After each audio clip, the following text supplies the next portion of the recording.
Disneyland recently announced some hefty price increases to both their regular admission tickets and to their annual passes. In my last video, I broke down those in detail and a couple of the reasons why I think they're justified based on what's happening in the parks. I'll link that video below so you can check it out. One big question in the face of an almost 20% hike on annual passes: why would I personally bother to renew my pass? Am I rich? Am I crazy?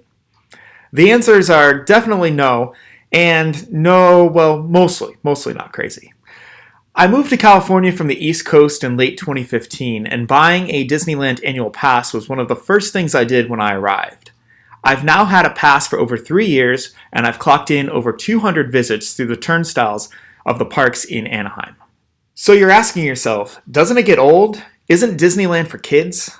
Well, I really enjoy the Disney theme parks. Ever since my first visit to Walt Disney World in Florida, I was hooked on the atmosphere that Disney is able to create in their parks. There's something just so magical about walking onto Main Street, taking in all the sights, the sounds, the smells.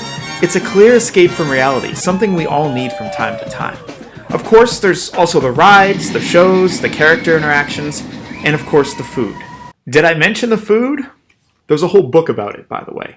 Great read. Most importantly, though, at least for me, is that things are constantly changing at Disneyland.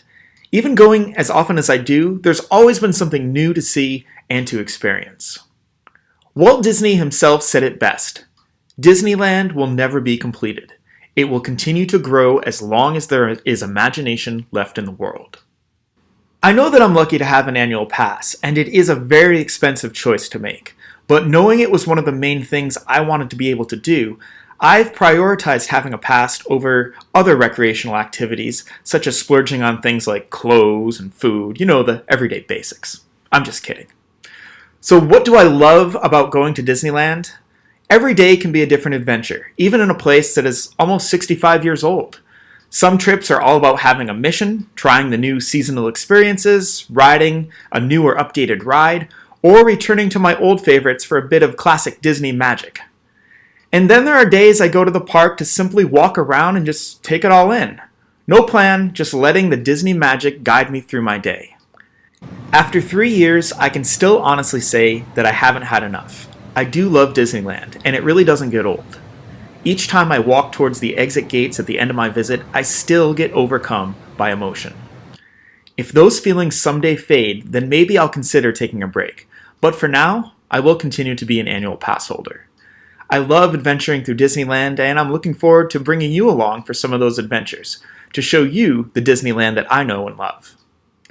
Thanks so much for watching. Be sure to like and subscribe for more adventures, and you can follow me on social media at MATTYTJ.